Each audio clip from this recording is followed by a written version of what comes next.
Bueno, vamos con el capítulo 7, la fisiología de la verdad, de este libro Verdad frente a falsedad.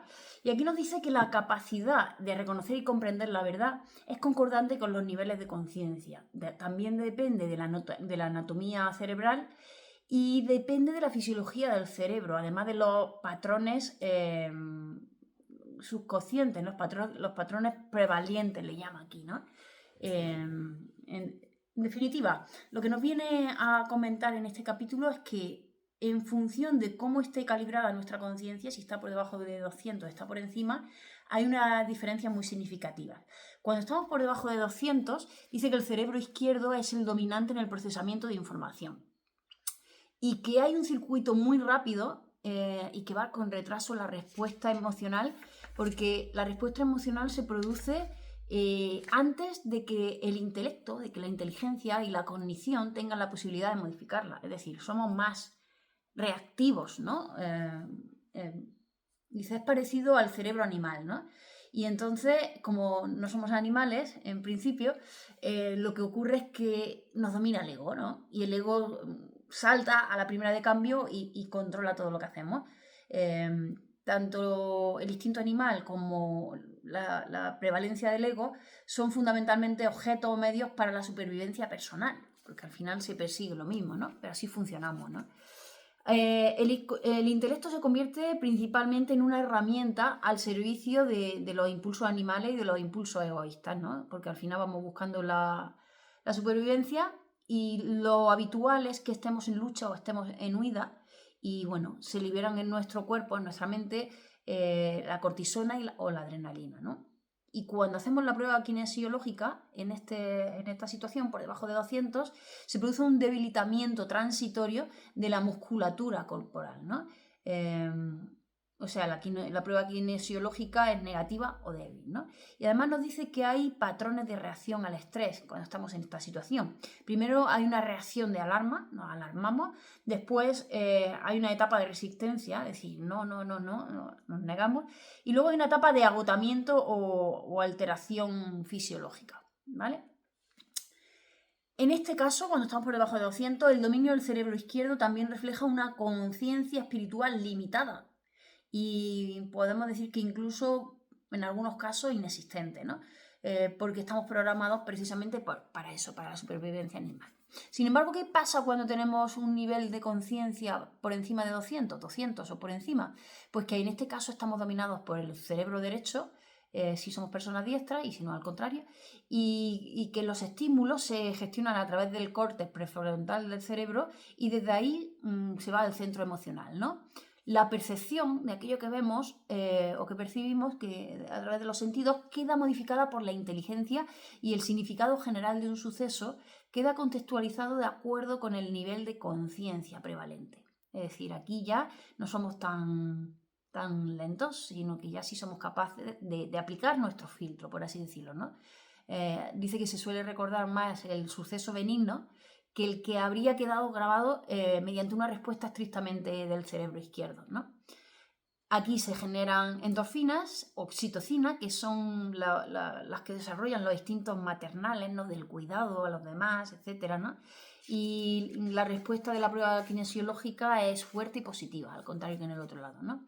Y además aquí dice que influye mucho para estar en este nivel el que nos hayamos entrenado con la música clásica, con la estética, con la afiliación religiosa, porque dice ya está probado que el arte, la naturaleza, la música, la espiritualidad y la estética estimulan el cerebro, el hemisferio cerebral no dominante. Y bueno, también está probado científicamente que la meditación produce neuroplasticidad, convierte a nuestro cerebro en moldeable y que se produzcan cambios físicos en nuestro cerebro, ¿vale? Así que estas son las grandes diferencias, aquí lo pone con una tabla, pero ya lo acabamos de decir, ¿no? Entonces, a continuación lo que nos dice es la importancia de la intención y el trabajo espiritual, porque cambian el funcionamiento de nuestro cerebro y nuestra fisiología corporal, literalmente, ¿no? Habla del corte prefrontal del cerebro derecho, pero también habla del cerebro etérico, ese cerebro energético concordante con ese cerebro físico que tenemos, ¿no? Porque dice que por primera vez cuando pasamos del nivel 200 es cuando surge un campo de energía único, ¿no?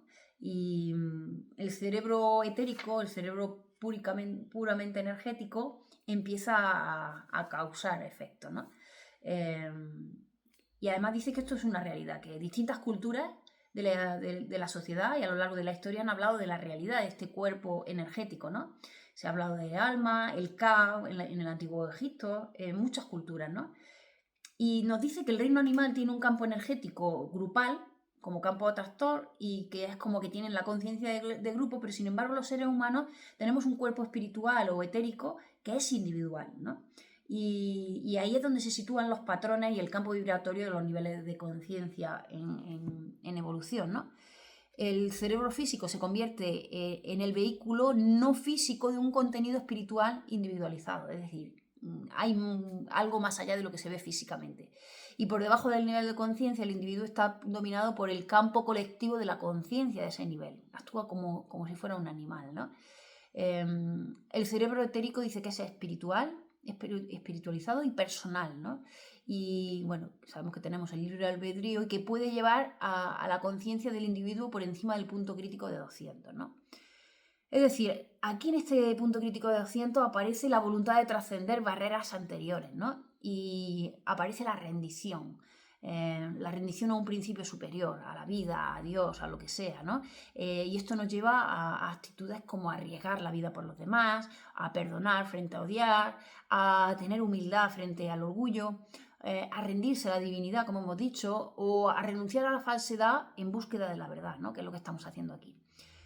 El dejar ir, que es como el tocar fondo ya y ya que sea lo que tenga que ser, dice que está muy implantado, bueno, en las religiones siempre ha estado muy implantado, pero que se popularizó aquí, se aceptó socialmente a través de los 12 pasos de Alcohólicos Anónimos, que ahí ya se habla de rendición y ya habla aquí de un psiquiatra, Harry Tiebout, que hablaba ya de esa rendición, ¿no?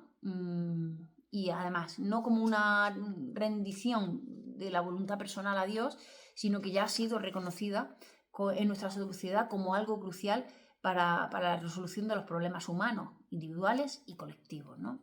Entonces, para el espíritu se presentan grandes oportunidades cuando nos surgen calamidades, nos surgen problemas, ¿no? Y en estos casos repentinos hay que elegir en décimas de segundo entre seguir un principio espiritual o los dictados habituales del ego, ¿no? Y cuando estamos por encima de 200, pues ya le hacemos más caso a esos principios espirituales, ¿no?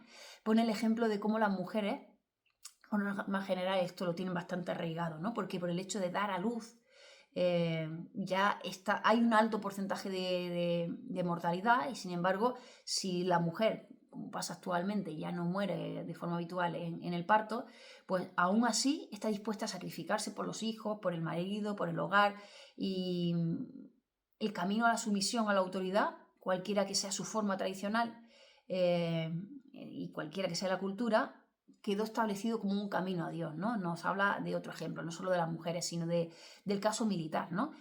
Cuando uno elige de forma espiritual arriesgar o entregar su propia vida por una causa superior, por un deber, por una obligación, por lo que sea, pues la persona está capacitada para afrontar grandes retos y bueno, pues ahí se nota una gran diferencia, ¿no?